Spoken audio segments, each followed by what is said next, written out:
네, 감사합니다. 이 시간에는요, 햇살이 눈부신 곳을 살게 하시고 또한 힘든 날도 있지만 우리와 동행하시는 그 하나님의 인도하심에 대해서 들려주실 목사님을 앞으로 모시겠습니다. 뜨거운 박수 부탁드립니다.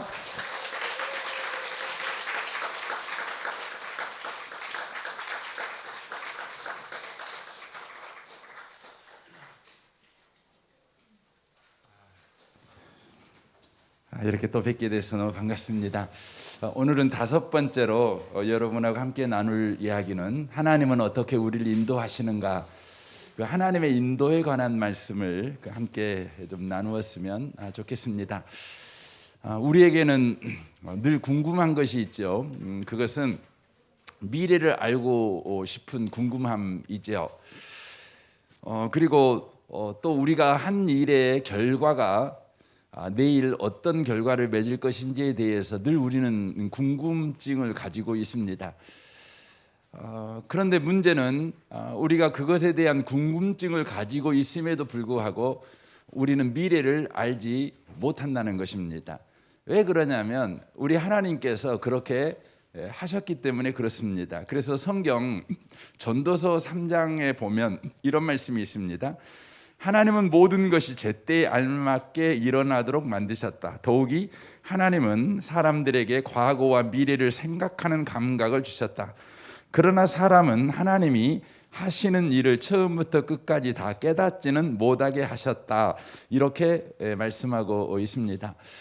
미래에 대한 궁금증을 가지고 있지만 미래를 알 수 없게 만드셨다고 그렇게 성경이 말씀합니다. 그럼에도 불구하고 사람들은 끊임없이 미래를 알고 싶어 합니다. 그래서 사람들은 사주를 보지요, 관상을 보지요, 또 손금 보고 또 명당자리 찾습니다. 요즘 뭐 이름도 좀 복된 이름을 짓기 위해서 성명학이라는 것도 이렇게 발달하고 있는 것을 보게 되어집니다. 많은 사람들이 미래에 대한 궁금증, 내 인생은 어떻게 될 것인가, 내가 이 사업을 하면 잘 될 건가, 이번에 우리 아이가 대학에 합격할 것인가, 합격한다면 이 대학을 나오면 좋은 직장에 들어갈 수 있을까, 이 사람을 만나면 아름다운 가정을 꾸릴 수 있을까, 늘 그 부분에 대한 궁금증, 그 궁금증을 해소하기 위한 다양한 방식의 노력을 인간들이 하고 있다는 것입니다. 그러나 저와 여러분이 꼭 기억하셨으면 좋겠습니다. 하나님이 미래를 알고자 하는 소원을 우리에게 주셨지만 미래는 알 수 없게 하셨습니다. 그런데 너무 감사하고 놀라운 것은 하나님께서 알 수 없는 미래를 바로 인도해 주시는 분이시라고 하는 것입니다. 그래서 잠언 16장 9절에 이런 말씀이 있습니다. 사람이 마음으로 자기의 길을 계획할지라도 그 걸음을 인도하시는 자는 여호와이시라라고 되어 있습니다. 하나님은 우리를 인도해 주시는 분이시라고 하는 것입니다. 그래서 시편 23편에 보면 아주 유명한 다윗의 고백이 나옵니다. 여호와는 나의 목자시니 내게 부족함이 없으리로다. 그가 나를 푸른 풀밭에 누이시며 쉴만한 물가로 인도하시는도다. 내 영혼을 소생시키시고 자기 이름을 위하여 의의 길로 인도하시는도다 라고 말씀합니다. 이 말씀은 그리스도인들은 내일을 몰라도 괜찮다. 왜냐하면 내일을 하나님이 인도해 주실 것이니까. 그리고 우리를 인도하신 하나님은 우리에게 부족함이 없도록 인도하시는 분이시니까 내일을 모른다 그래서 걱정하지 말아라, 이런 의미의 말씀입니다. 저는 이곳에 계신 여러분들이 내일 어떻게 될 것인지 모르더라도 걱정 안 하셨으면 좋겠습니다. 하나님이 여러분을 인도하신답니다. 그리고 그 하나님의 인도를 받는 사람은 부족함이 없다, 이렇게 말씀을 하고 계십니다. 에레미야 29장이라는 성경에 보면 하나님께서 우리를 이렇게 인도해 가시는데 하나님께서 상황에 따라 형편에 따라 그때그때 알아서 인도해 주시는 것이 아니라 하나님께서 뜻을 정하시고 우리를 인도해 주신다고 말씀하고 계십니다. 그런데 하나님이 어떤 뜻을 정하고 인도하시는지를 이렇게 성경이 말씀합니다. 너희에게 어떻게 하여 주는 것이 좋을지 나는 이미 뜻을 세웠다. 나는 너희에게 나쁘게 하여 주지 않고 잘하여 주려고 뜻을 세웠다. 밝은 앞날이 너희를 기다리고 있다. 이는 내 말이라 어김이 없다. 제가 공동번역 성경으로 읽었습니다. 그러니까 하나님은 우리를 인도하실 때 뜻을 세우고 인도하시는데 그 뜻의 내용이 뭐냐면 우리에게 좋은 것 주려고 뜻을 정하시고 우리 인생을 인도하신다고 하는 것입니다. 여러분 걱정스럽죠? 우리가 늘 걱정스러운 것은 내일을 몰라서도 걱정스럽지만 오늘 내가 한 일이 내일을 만든다는 생각이 우리 가운데 있기 때문에 그렇습니다. 내가 잘하면 내일도 좋을 것이고 내가 못하면 내일도 나쁠 것이다. 그런데 내가 잘하냐 못하냐의 기준이 사실 명확하지가 않습니다. 그래서 내가 한 일이 정말 잘한 일이냐 이 부분에 대해서 사람은 확신을 갖기가 참 어렵습니다. 그래서 항상 사람들은 내일에 대해서 걱정스럽습니다. 그런데 우리 하나님이 이렇게 말씀합니다. 네가 한 일이 내일을 만들지 않고 내가 인도한 것이 너의 내일이 될 거야. 그러니까 걱정하지 마. 이렇게 말씀하시는 것입니다. 그런데 하나님께서 우리를 이제 인도해 가실 때에 이런 방법을 통해서 우리를 인도해 가십니다. 그래서 여러분과 제가 하나님이 우리를 인도하실 때 하나님이 사용하는 방법을 이해한다면 저와 여러분이 하나님의 인도를 따라서 매일매일 소망을 가지고 살아갈 수 있는 사람이 되는 것이죠. 하나님이 분명히 내 인생에 좋은 일 하신다고 우리에게 말씀하셨지만 그 부분에 대해서도 우리가 의구심을 가질 때가 많거든요. 하지만 하나님께서 우리를 인도하시는 이 5가지 방법, 5가지를 말씀을 드릴 건데요. 이 방법을 여러분이 이해하신다면 하나님이 내 인생을 이렇게 인도하시는구나. 이것 때문에 여러분이 염려하는 것보다 감사하고 두려워하기보다는 담대하게 하루하루를 살아갈 수 있을 것이다. 이렇게 말씀을 드리고 싶습니다. 하나님이 우리를 인도하시는 첫 번째 방법이 있는데 그 방법은 성경 말씀을 통해서 우리를 인도하신다는 것입니다. 성경 말씀을 통해서 우리를 인도하신다는 것입니다. 성경 말씀은 어두운 밤에 비행기 이착륙을 돕는 유도등과 같습니다. 그래서 시편 119편 105편에 이런 말씀이 있습니다. 주의 말씀은 내 발의 등이요 내 길의 빛이니이다라고 말씀하고 있습니다. 그러니까 여러분과 제가 하나님의 말씀을 계속해서 주목해서 보고 있으면 하나님이 내 인생을 어떻게 인도하시는지를 여러분과 제가 알게 된다는 의미의 말씀입니다. 하나님은 우리를 하나님의 말씀을 통해서 인도하시는 분이십니다. 하나님의 말씀은 또한 내비게이션 같이 우리 인생을 인도해 가십니다. 내비게이션은 세 가지를 끊임없이 우리에게 가르쳐 줍니다. 그래서 우리가 지금 어디를 가고 있으며 최종 목적지가 어디인지를 계속 가르쳐 주는 것이죠. 그 세 가지가 뭐냐면 첫 번째 현재 위치를 계속 가르쳐 줍니다. 두 번째는 경로를 가르쳐 줍니다. 세 번째는 최종 목적지를 가르쳐 주죠. 하나님은 성경 말씀을 통해서 저와 여러분을 그렇게 인도하십니다. 끊임없이 현재 위치를 가르쳐 줍니다. 두 번째 경로를 가르쳐 주고 마지막에 최종 목적지를 계속해서 가르쳐 줍니다. 이 말씀이 디모데후서 3장 15절에부터 기록이 되어 있는데요. 한번 들어보십시오. 그대는 어려서부터 성경을 알았나니 이 성경은 그대를 지혜롭게 하여 그리스도 예수를 믿는 믿음을 통해 구원을 얻게 하였습니다. 모든 성경은 하나님께서 감동을 주셔서 기록되었기 때문에 진리를 가르쳐 주며 삶 가운데 무엇이 잘못되었는지 알게 해줍니다. 또한 그 잘못을 바르게 잡아주고 의롭게 사는 법을 가르쳐 줍니다. 말씀을 통해 하나님을 바르게 섬기는 자로 준비하게 되고 모든 좋은 일을 할 수 있는 사람으로 자라게 됩니다. 이렇게 말씀합니다. 저는 여러분들이 성경을 꼭 보셨으면 좋겠습니다. 그래서 성경을 통해서 인도하시는 하나님을 여러분이 꼭 경험하시고 만났으면 좋겠습니다. 성경은 끊임없이 여러분이 지금 어떤 인생을 살고 있는지 이걸 막 가르쳐 줍니다. 두 번째는 여러분들이 앞으로 어떻게 바로 인생을 살아가야 될 것인지에 대해서 가르쳐 줍니다. 그리고는 최종적으로 우리의 목적지가 어딘지를 끊임없이 가르쳐 줍니다.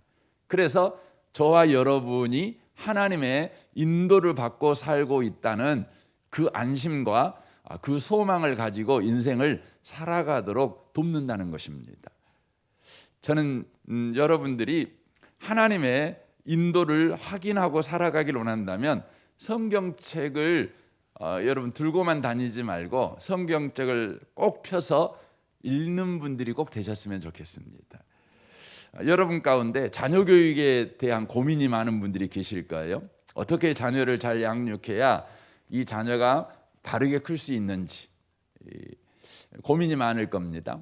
최고로 자녀를 잘 키우는 방법은 하나님의 인도를 따라서 내 자녀를 키우면 최고로 잘 키우겠죠. 왜냐하면 최고의 교육 전문가가 하나님이시기 때문에 그렇습니다. 성경에 자녀를 잘 양육하는 하나님의 인도를 받는 법을 가르쳐주는 성경이 있습니다. 그 대표적인 성경이 어디냐면 신명기 말씀입니다. 그리고 잠언 말씀이다. 이렇게 말씀을 드릴 수가 있습니다. 또 요즘 부부관계로 고민하시는 분이 되게 많이 있으시죠. 그런 분들은 아가서를 꼭 읽어보라고 말씀을 드리고 싶고 또 에베소서를 읽어보라고 말씀을 드리고 싶습니다. 제가 요즘 주일날 에베소서 말씀을 가지고 부부관계에 대한 설교를 이렇게 했습니다. 여러분들이 한번 에베소서를 읽어보시고 또 설교도 한번 들어보시면 좋겠다 이런 생각이 들어집니다. 또 교회 생활을 어떻게 하는 것이 좋을까? 이 부분에는 하나님의 인도를 받기로 한다면 특별히 여러분 민수기서를 읽어보라고 그렇게 권해드리고 싶습니다.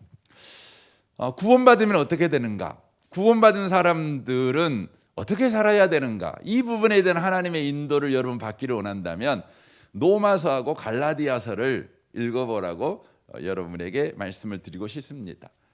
혹시 내가 왜 직장 생활을 해야 되는가? 내가 왜 살아야 되는가? 내게 왜 이런 은사가 있지? 나는 왜 이렇게 생겼지? 이런 삶의 목적에 관해서 여러분이 알고 싶은 하나님의 인도를 받기를 원한다면 특별히 저는 여러분들이 사도행전을 읽어보라고 그렇게 권해드리고 싶습니다. 여러분에게 주신 은사를 어떻게 써야 바르게 쓰는 것인지에 대한 인도를 받기로 원한다면 고린도 전서를 읽어보시라고 꼭 조언해드리고 싶습니다. 또 여러분 가운데 요즘 예상치 못한 어려운 일이 있을 수 있잖아요. 고난이 있을 수 있고 환난이 있을 수 있겠죠. 그렇다면 이 환난과 고난에서 어떻게 살아야 되는가에 대한 하나님의 인도를 받기로 원한다면 여러분 특별히 욥기서와 시편을 읽어보시라고 여러분에게 바로 권해 드리고 싶습니다.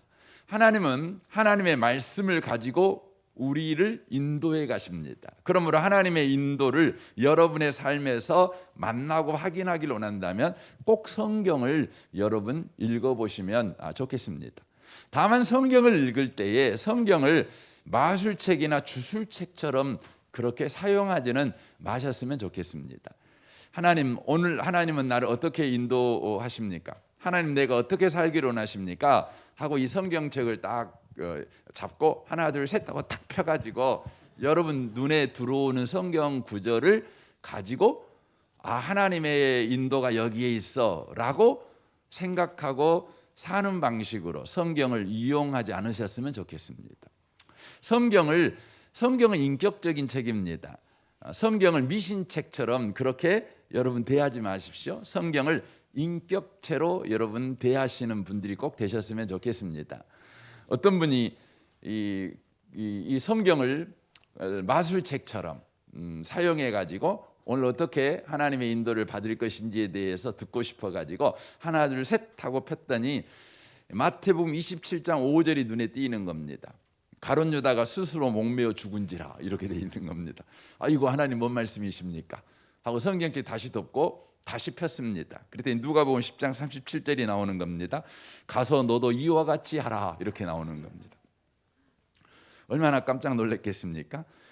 우리나라는 상세판입니까? 생파이지 않습니까? 한 번 더 폈습니다. 그때 요한복음 13장 27절이 나옵니다. 네가 할 일을 속히 하라 이렇게 이제 나오는 거죠. 성경책을 그렇게 하지 말고 매일 여러분 규칙적으로 성경을 여러분 꼭 읽으시면 좋겠어요. 예. 그렇게 정한 시간에 꾸준히 읽으십시오. 그래서 제가 성경을 어떻게 읽는가에 대해서 전에 말씀을 드렸으니까 여러분이 그렇게 해보셨으면 좋겠다 이런 생각이 들어져 갑니다. 특별히 여러분은 은혜의 복음교회에 속해 있는 분들이십니다. 은혜의 복음교회에 속한 분들이 하나님의 말씀으로 하나님의 인도를 받는 가장 건강하고 최선의 방식은 뭐냐면 주일날 선포된 하나님의 말씀을 가지고 일주일을 여러분이 살아가는 것입니다. 그러니까 오늘 선포된 하나님의 말씀이 이번 주간에 하나님이 나를 인도하실 말씀으로 여러분이 붙잡고 그 말씀을 주목하고 그 말씀을 따라 살아가는 것입니다. 굉장히 중요한 것입니다. 그러니까 하나님은 은혜의 복음교회 성도들에게는 은혜의 복음교회에 세워진 목사를 통해서 여러분에게 하나님의 말씀을 전해 주십니다.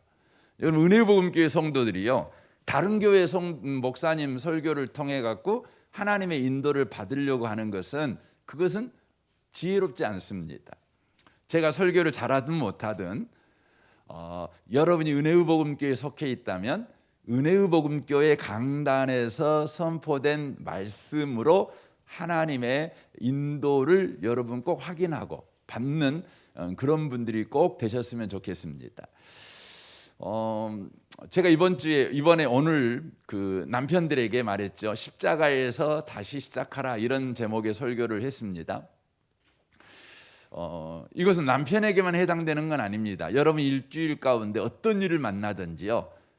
그 말씀으로 여러분들에게 하나님이 인도한다고 믿고요. 그 말씀을 쫓아 살아가 보십시오. 성령님을 구하십시오. 성령님을 의지하십시오. 성령님에게 복음을 가르쳐 달라고 요구하십시오. 성령님이 이 복음으로 우리 가운데 생각나게 한 은혜를 달라고 구하십시오. 여러분이 무슨 일을 만나든지 이번 한 주간 동안 구원을 경험할 것입니다. 변화를 경험할 것입니다. 여러분이 하나님의 사람으로 하나님께서 인도해 주시는 인생을 여러분이 경험하게 될 것입니다. 하나님은 우리를 또한 어떻게 인도하십니까? 성령을 통해서 우리를 인도하신다는 것입니다. 이 부분은 이번 주 토요일에 우리 성령 수양회 할 때에 자세하게 여러분에게 전해 드리도록 하겠습니다. 세 번째로는 하나님은 우리를 상식을 통해서 우리를 인도하신다는 것입니다. 상식을 통해서 인도하십니다. 여러분 신앙생활은 비상식적이지 않습니다. 상식을 무시하지 않습니다. 그렇다고 해서 상식에 갇혀 있지도 않습니다. 초상식적입니다. 여러분 초상식적이라는 의미와 비상식적이라는 의미를 잘 구분하셔야 됩니다. 비상식이란 상식이 없다는 거예요. 초상식이라는 것은요 상식을 품고 넘어가는 거예요. 더 큰 거지요. 더 큰 거지요. 하나님은 우리를 상식적으로 인도하십니다. 그래서 우리는 상식을 무시하시면 안 돼요. 여러분, 공부 못한 친구가 공부를 못하는 것은 그건 하나님의 인도입니다. 당연하죠. 그렇죠? 공부를 열심히 하는 친구가 좋은 성적 맞는 것은 그건 하나님의 인도입니다. 상식적입니다. 여러분, 공부 못한 친구가 공부 잘하도록 하나님의 인도를 받으면 이건 비상식적인 것입니다. 그래서 여러분, 상식적으로 하나님의 인도를 받으려면 학생은 공부 열심히 해야 됩니다. 공부를 최선을 다해야 되는 겁니다. 여러분, 공부 안 하고 기도만 하고 있으면 안 되죠. 그렇다 그래서 공부만 하고 기도는 안 하면 안 되죠. 공부와 기도가 여러분 항상 균형 맞추게 살아 있으셔야 합니다. 왜냐하면 공부를 열심히 했을 때 하나님께서 좋은 성적으로 인도해 주신다는 것을 공부를 열심히 하고 기도하는 친구들은 인정합니다. 하지만 기도하지 않는 친구는 열심히 하니까 내 성적이 잘 나와, 그래서 자기의 열심을 의지하고 살아갑니다. 인생은요, 심는 대로 거두어지지 않습니다. 인간이 죄를 지은 이유예요. 원래 하나님이 만드신 자연 법칙은요, 심는 대로 거두는 법칙입니다. 심으면 그대로 거두어지는 것입니다. 하지만 인간이 죄를 지었습니다. 인간이 죄를 지은 다음에 땅이 저주를 받습니다. 그러니까 어떤 일이 일어나죠? 심는 대로 거두어지지가 않아요. 분명히 콩 심었는데 뭐가 나오죠? 엉겅퀴가 나오는 겁니다. 그래서 여러분, 인생을 살아가다 보면 아는 게 있잖아요. 뭘 아는 겁니까? 세상이 정직하지 않다는 거예요. 세상이 수고한 만큼 열매를 거둘 수 없다는 거예요. 이걸 우리가 알게 됩니다. 거기에 뭐가 필요하죠? 하나님의 은혜가 필요합니다. 우리는 하나님의 말씀이니까 열심히 사는 겁니다. 여러분, 열심히 하면 좋은 성적이 나오느냐? 절대 그렇지 않습니다. 열심히 하는 것은 좋은 성적과 상관없이 그리스도인들이 해야 될 상식입니다. 다만 좋은 성적이 나오는 것은 하나님의 은혜 까닭입니다. 그래서 우리는 열심히와 하나님의 은혜를 놓쳐버리면 안 되는 것입니다. 이게 상식을 통한 하나님의 인도라고 말씀을 드릴 수가 있는 것입니다. 여러분이요, 신호등을 건너려고 하는데 빨간 신호인 겁니다. 그럼 어떻게 해야 되죠? 어떻게 해야 되는 거죠? 멈춰야죠. 그게 하나님의 인도입니다. 파란 신호에 건너야 되죠. 이게 하나님의 인도입니다. 이건 상식적인 것입니다. 여러분, 빨간 신호에 길을 건너다가 교통사고 났어요. 그러면 하나님한테 원망하지요. 어떻게 하나님 나를 안 지켜주셨습니까? 하나님이 말씀합니다. 너 빨간 신호에 건넜잖아. 너 상식을 어겼잖아. 왜 하나님은 상식을 지키실까요? 그건 질서의 하나님이시기 때문에 그렇습니다. 그래서 여러분, 그 과속운전하면서 하나님이 지켜주시기를 원합니다. 그렇게 여러분 안 했으면 좋겠어요. 여러분 그리스도인들은 속도를 잘 준수합니다. 속도 잘 준수한다고 사고 안 납니까? 사고 날 수 있죠. 우리는 속도 준수를 잘할 뿐만 아니라 하나님께서 지켜주신다는 것을 또한 믿습니다. 그렇게 우리는 살아갑니다. 이게 상식을 통한 하나님의 인도를 받는 것입니다. 많은 청년들, 여기 청년들이 많은데 청년들 가운데 특별히 결혼 문제에서 하나님의 인도를 받을 때에 하나님이 상식적으로 인도한다는 것을 이해하지 못하는 청년들이 되게 많습니다. 우리는 결혼에 대해서 기도해야 합니다. 그럼에도 불구하고 결혼할 때에 우리는 상식을 놓쳐버리면 안 됩니다. 이런 식이죠. 하나님은요, 우리에게 결혼 생활에 그리스도인의 상식을 주셨어요. 결혼 생활의 상식. 이걸 어기면 비상식이 되는 겁니다. 세 가지를 주셨어요. 첫 번째가 뭐냐면 믿는 사람하고 결혼하라고 돼 있습니다. 두 번째는요, 이성하고 결혼하라고 말씀하십니다. 이성. 세 번째는요, 뭐겠어요? 미혼하고 결혼하라고 그럽니다. 이게 상식입니다. 세 가지입니다. 그러니까 흑인이 백인하고 결혼하는 것은 그건 비상식이 아닙니다. 그건 상식적인 겁니다. 그럴 수 있는 겁니다. 여러분 50살 먹으신 분하고 뭐 30살 먹으신 분하고 결혼할 수 있습니다. 조금 도둑놈 소리 듣겠지만 그거 가능합니다. 하지만 안 믿는 사람하고 결혼한 거나 같은 동성하고 결혼하거나 기혼자하고 결혼을 하는 것은 이것은 비상식입니다. 이건 하나님의 인도가 아닙니다. 하나님은 특별하게 우리 가운데 은혜를 주셔서 우리만큼은 이게 가능하도록 우리를 인도하십니다라고 어거지를 쓰시면 안 돼요. 그것은 상식을 어긴 것입니다. 비상식적인 몰직한 바로 생각이라는 것이죠. 저는 우리 청년들이요, 믿는 분하고 꼭 결혼하셨으면 좋겠어요. 그리고 꼭 이성하고 결혼하시길 바랍니다. 그리고 여러분 같은 처녀 총각들이 결혼하셨으면 좋겠습니다. 꼭 그렇게 하십시오. 그런데 이 상식을 지켜가면서 저와 여러분이 이 결혼이라는 것은 그럼에도 불구하고 하나님이 인도한다는 것을 믿는 믿음이 필요합니다. 그 믿음 때문에 결혼을 우리가 할 때 상식의 인도를 받고 싶다면 세 가지를 꼭 해야 되는 겁니다. 첫 번째 뭐합니까? 기도해야 돼요. 구해야 됩니다. 구해야 됩니다. 하나님, 이제 제가 결혼을 하기를 원하는데 제가 좋은 저와 맞는 배필을 만나기를 원합니다. 그래서 키는 뭐 몇 센치, 또 뭐 학벌은 어느 정도, 한 달 볼급은 얼마 정도, 여러분 그렇게 구하는 분들이 계실 수 있어요. 구체적으로 구하라 그래가지고 우리 그 선배님들 가운데 본인은 구체적으로 기도했더니 꼭 그런 그 남자를 만났다, 그런 여자를 만났다, 이런 분들 계셔요. 그렇게 기도하실 수도 있습니다.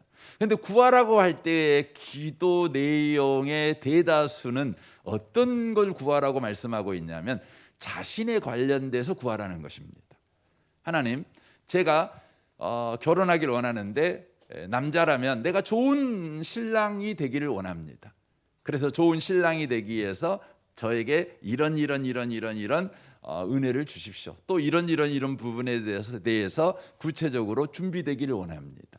하고 자기 자신이 좋은 신랑이 되기를 위해서, 좋은 신부가 되기를 위해서 구하라는 것입니다. 구하라는 것입니다. 두 번째, 찾으라는 것입니다. 여러분 기도했다면 찾아야지요. 그래서 여러분 미팅도 하십시오. 뭐 선도 보십시오. 근데 가장 좋은 것은 교회 공동체 안에서 여러분 눈여겨 보십시오. 기도 시간에, 예배 시간에, 찬양할 때에, 성경 공부할 때에, 같이 캠프를 할 때에, 같이 봉사를 할 때에 여러분 눈여겨 보십시오. 찾아보십시오. 어느 날 여러분의 눈에 들어오는 사람이 있을 겁니다. 여러분 마음에 들어온 사람이 있을 것입니다. 이게 찾는 방법입니다. 가장 건강한 방법이죠. 요즘 세상 사람들은 클럽 가서 찾는다 그러더라고요. 여러분 예수 믿는 사람은요, 가장 좋은 것은 교회 안에서 찾는 겁니다. 같은 신앙 안에서 찾는 게 가장 좋습니다. 저는 우리 교회 청년들이 우리 교회 안에서 결혼하면 제일 좋겠어요. 제일 좋겠어요. 왜 제일 좋냐면 이번에 우리 형제 자매가, 우리 교회 형제 자매가 12월 달에 결혼을 하게 되는데 너무 제가 좋아요. 왜냐하면 두 사람은 제가 어렸을 때부터, 아주 어렸을 때부터 제가 알고 있으니까, 심지어 태어나기 전부터 그 부부를 알고 있고 뭐 그러니까 그 두 사람이 결혼을 했을 때 제가 말씀으로 권면할 수가 있잖아요. 도와줄 수가 있잖아요. 그게 너무 중요한 것 같아요. 그리고 같은 신앙의 색깔 안에서 만나는 게 너무너무 중요한 것 같아요. 저는 꼭 구하고 그다음에 찾는 일을 꼭 하셨으면 좋겠어요. 마지막으로는 뭐 하냐면 문을 두드리는 것입니다. 찾아가지고 아우 저분이 마음에 들어. 그러면 가서 찾아가서 문을 두드리는 것입니다. 자매님 제가 그 자매님과 교제하고 싶은데 자매님 어떠세요? 라고 문을 두드려 보는 겁니다.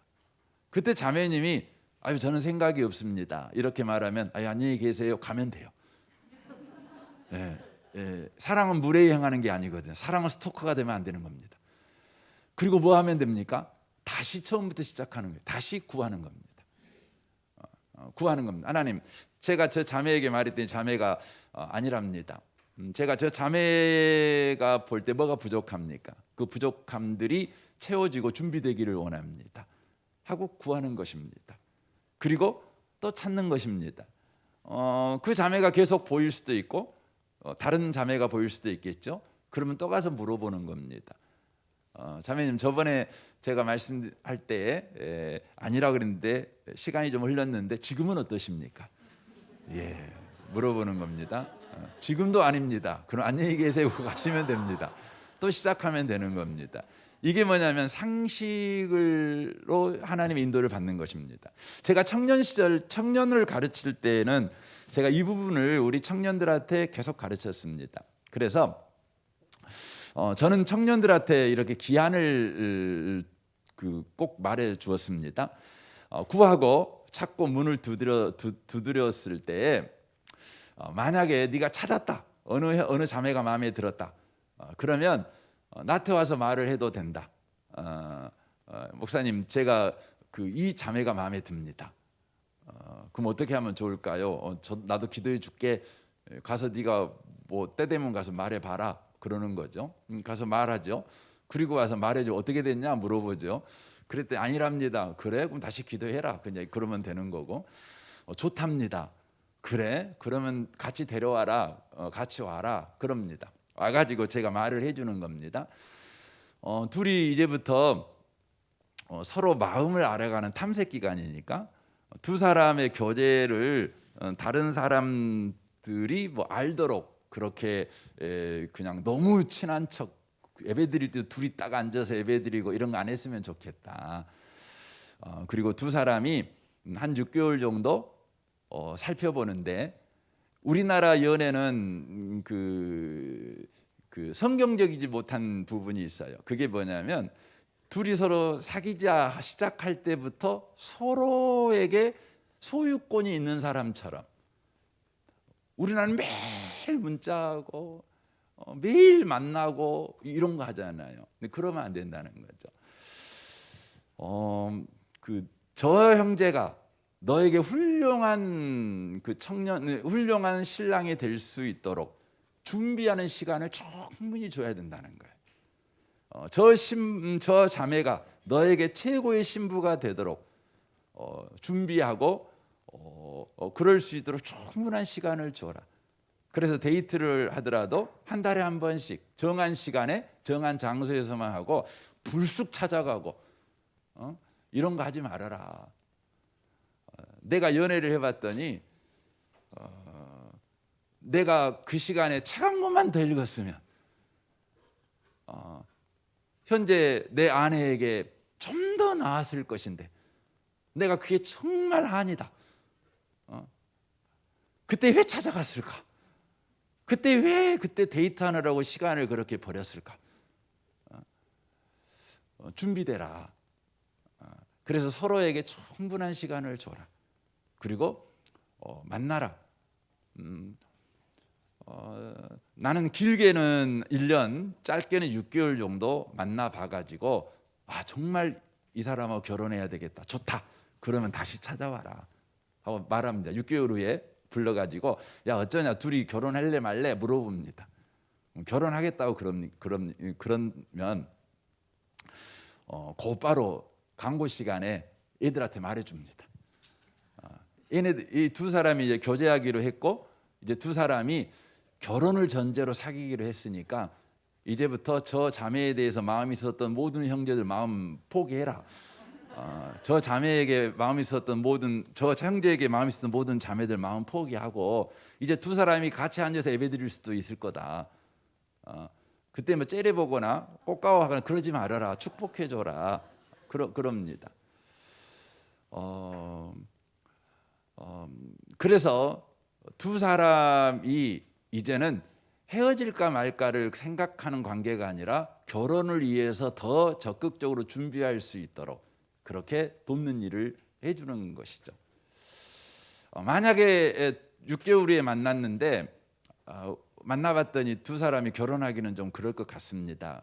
그러면 그러냐? 그러면 내가 축복 기도해줄게 하고 두 사람 기도해 줍니다.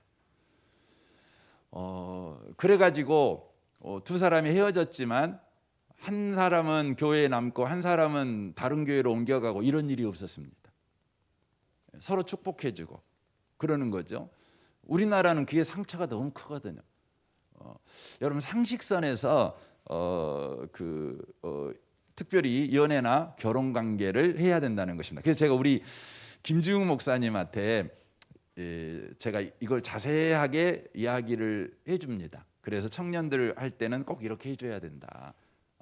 교회에 이 연애 문제가 얼마나 심각한 문제를 일으키는지 모르는 너무 비상식적으로 움직이기 때문에 그런다 하고 이야기를 해주곤 합니다. 여러분 자녀들에게도 그렇게 상식선에서 결혼을 준비할 수 있도록 하나님의 인도를 받을 수 있도록 그렇게 도우시면 좋겠습니다.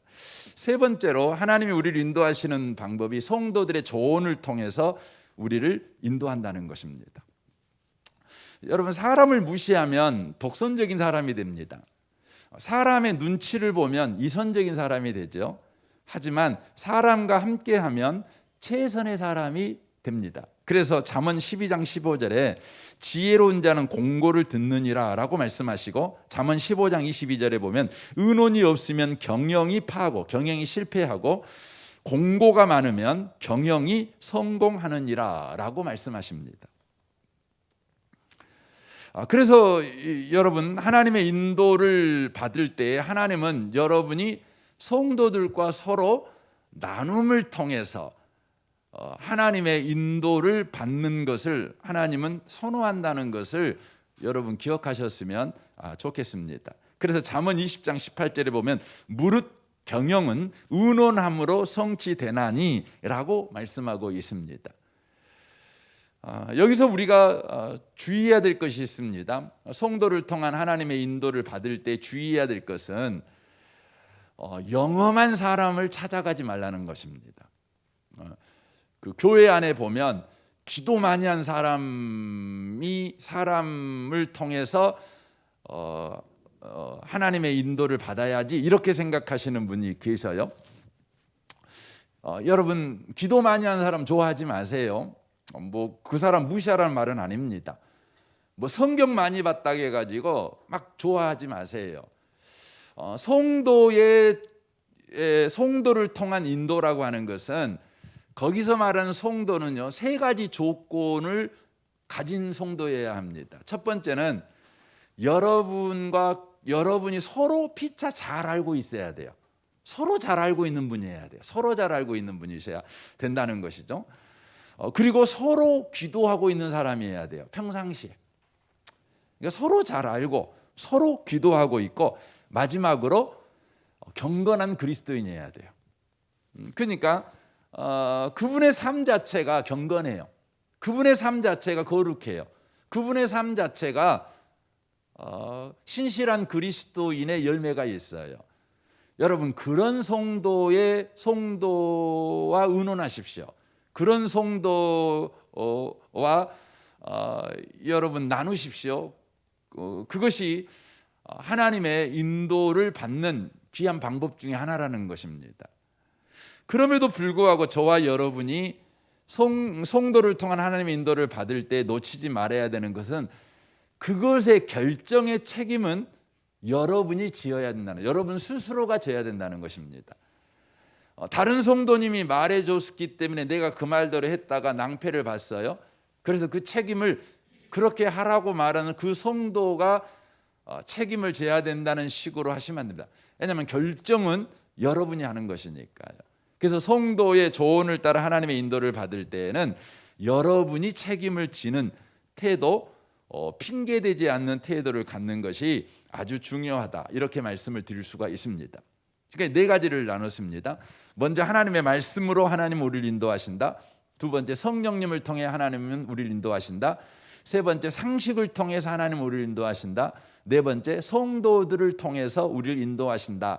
이렇게 네 가지를 나눴습니다. 마지막으로 환경을 통해서 하나님은 우리를 인도하신다는 것입니다. 환경을 통해서 우리를 인도하십니다.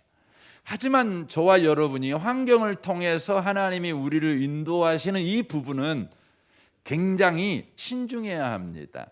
왜냐하면 환경을 통해서 인도하시는 방법을 가장 잘 사용하는 것은 하나님이 아니라 마귀이기 때문에 그렇습니다. 그래서 여러분, 환경과 상황을 주목하게 만들고 거기에서 하나님의 인도를 받는 것을 여러분이 일반적인 방법으로, 가장 보편적인 방법으로 이해하게 됐을 때 이런 문제가 생깁니다. 그러니까 이런 거잖아요. 갑자기 사업이 망했어요. 그러면 하나님이 나를 다른 쪽으로 인도하시는가 하고 망한 사업을 통해서 하나님의 인도를 분별하려고 하는 것이죠. 이건 좋은 태도가 아닙니다. 물론 하나님께서 그 사업을 망하게 하셔서 하나님이 여러분을 인도하실 수도 있습니다. 그러려면, 그것이 하나님의 인도인지를 반드시 분별하려면 그 상황을 하나님의 말씀을 펴서 분별하는 일이 꼭 들어가야 합니다. 꼭 들어가야 합니다.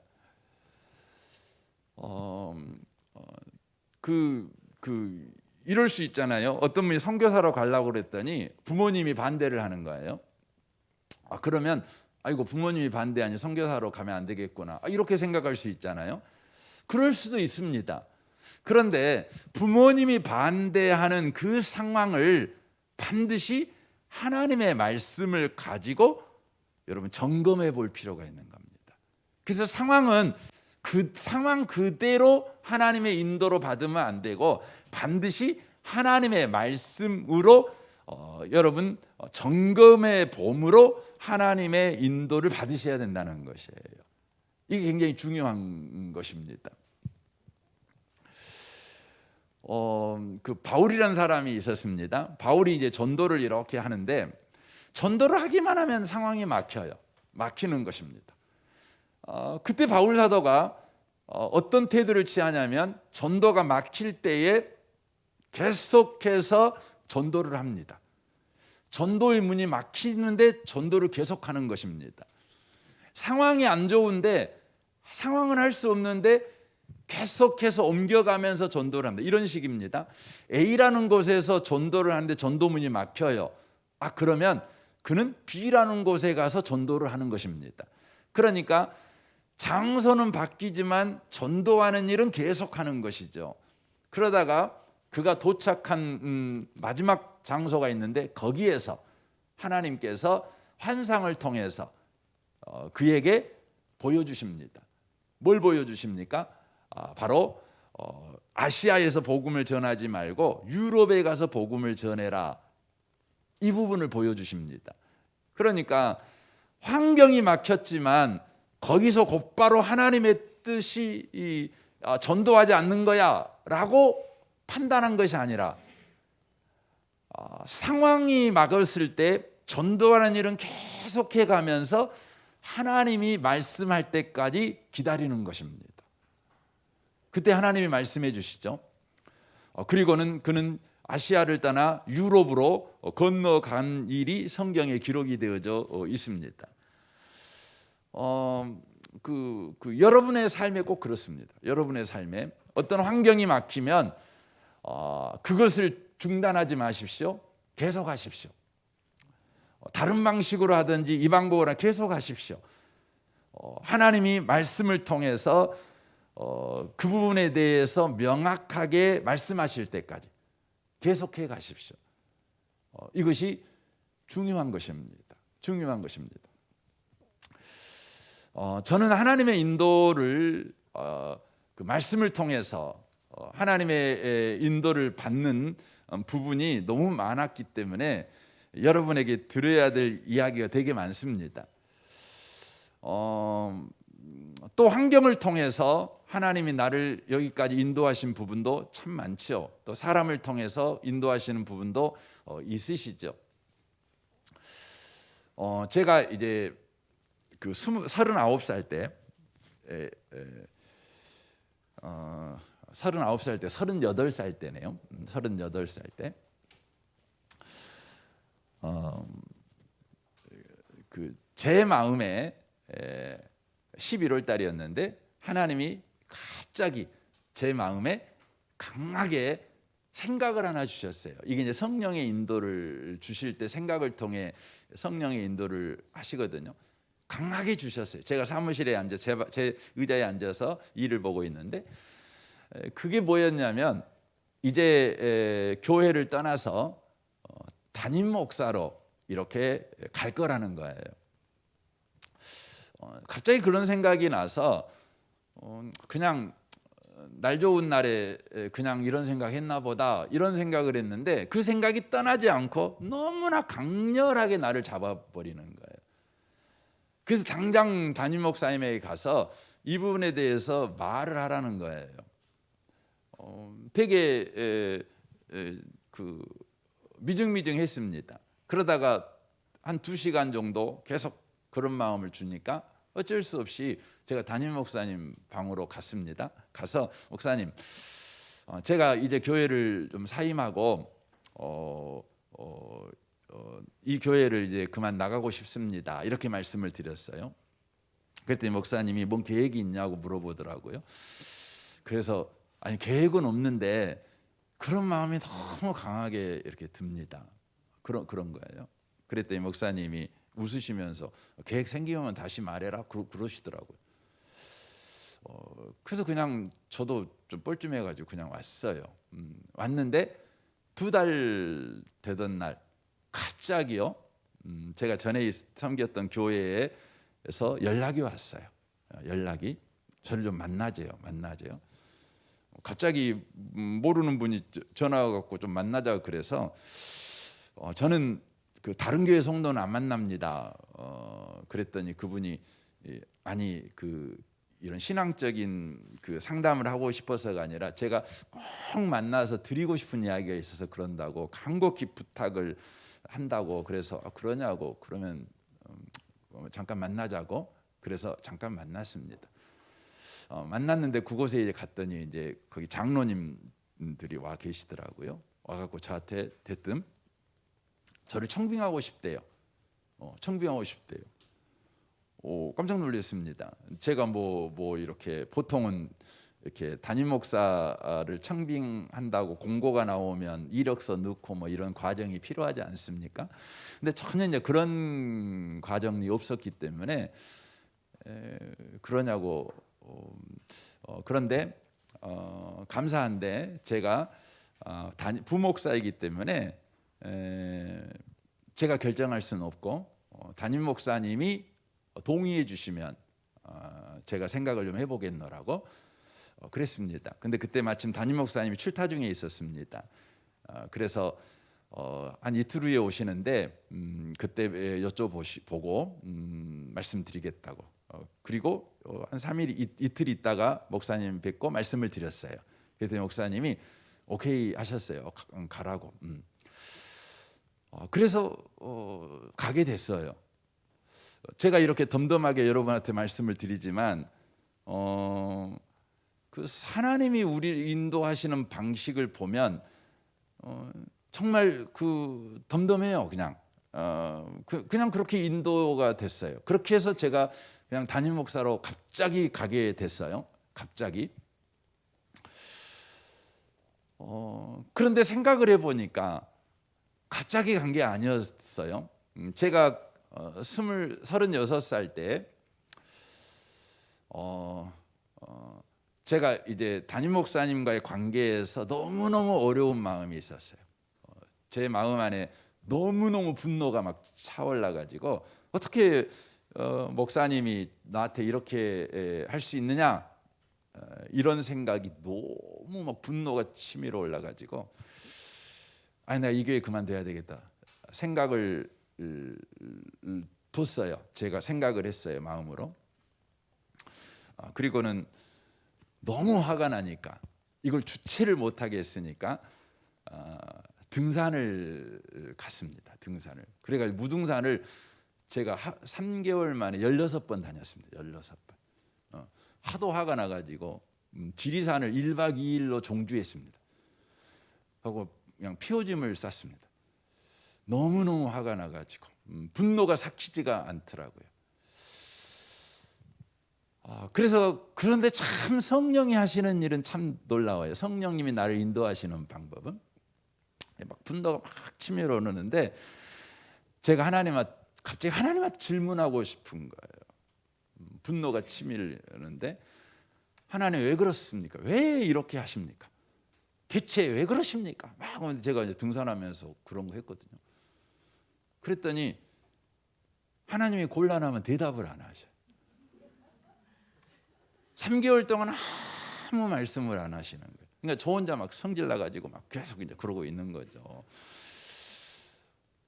근데 3개월 지났는데 갑자기 제 질문이 바뀌었어요. 즉 제가 그 담임 목사님과의 관계에서 가지고 있는 분노에 대해서 하나님 앞에 질문하는 것이 아니라 갑자기 질문이 바뀌는데 하나님, 목회가 뭡니까? 이런 질문을 하기 시작하게 됐어요. 근데 참 신기하대요. 그런 질문을 하니까 하나님이 즉각 대답해 주시는 거예요. 바로 대답을 하시는 거예요. 제가 정말 그 하나님의 음성 여러분 육성으로 들은 하나님의 음성이 아니에요. 즉각으로 생각을 통해서 성령님이 저에게 막 말씀을 해주시는 거예요.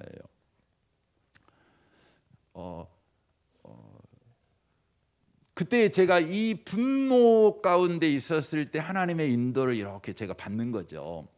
받는데 이제 내가 어느 정도 진정이 되니까 하나님이 먼저 말씀을 걸어오시대요. 뭐라고 걸어오시냐면 이제 그만 화 풀고 너 교회로 다시 가라. 다시 교회 가서 사역에 이 마음을 주시는 거예요. 그래서 왜요? 내가 물어봤어요. 왜 가야 됩니까? 그랬더니 하시는 말씀이 너는 목사가 아니냐, 목회자가 아니냐, 축복의 통로 아니냐. 그런데 그 담임 목사님과 관계가 틀어져 가지고 교회 나오면 너의 설교 속에는 언제나 분노가 스며 있다. 그러니까 담임 목사님과 온전한 관계를 회복했으면 좋겠다. 이 마음을 확 주시더라고요. 그래서 제가 찾아갔어요. 담임 목사님이 화가 났어요. 담임 목사님도. 제가 담임 목사님 말도 안 듣고 이제 될 때르면 되라지 하고 이제 분노가 치밀어 가지고 그래서 목사님이 너 화나셔 가지고 제가 가서 목사님 다시 사역하고 싶습니다. 죄송합니다. 그랬더니 목사님이 화나셔 가지고 들으려면 들어와 그러셨어요. 들어갔어요. 그리고 1년 동안 아무 일도 안 했어요. 아니 아무 일도 안 줬어요. 정말 여러분 그 일반 직장에서 나가게 만들려면 화장실 옆에다가 책상만 준다는데 저 그랬어요. 화장실은 아니지만 아무튼 아무 일도 안 했어요. 그냥 있었어요. 그런데 너무 감사한 것은 나는 하나님의 인도를 따라 여기 들어온 거예요. 하나님이 저에게 목적을 정확하게 주셨어요.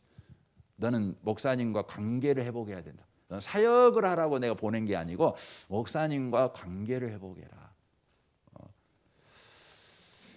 그래서 그냥 1년간 그렇게 생활을 했던 것 같습니다. 그리고 2년이 되니까 1년 지나니까 저에게 다시 청년 사역을 맡기셨어요. 그리고 2년째 되던 때, 그러니까 제가 목사님에게 교회를 사임하겠습니다 말하기 곧바로 한 달 전에 목사님이 저를 부르셨어요. 불러가지고 저에게 말했어요. 목사님이 그 내밀한 말씀을 하셨어요. 뭐 그 내용을 다 말씀드릴 수는 없지만 너하고 평생 같이 사역을 하고 싶다. 이렇게 말씀하셨어요. 근데 그때 이미 제 마음은 치료가 됐어요. 그래서 목사님에게 그간의 말씀을 드렸어요. 제가 이런 연유 때문에 다시 교회를 들어왔었고, 근데 지금 제 마음이 완전히 목사님에 대해서 사랑하는 마음, 순복하는 마음, 또 존경하는 마음이 회복됐습니다. 그래서 저는 하나님의 인도를 따라서 이제 교회를 나가고 싶습니다. 제가 그렇게 말씀을 드렸었거든요.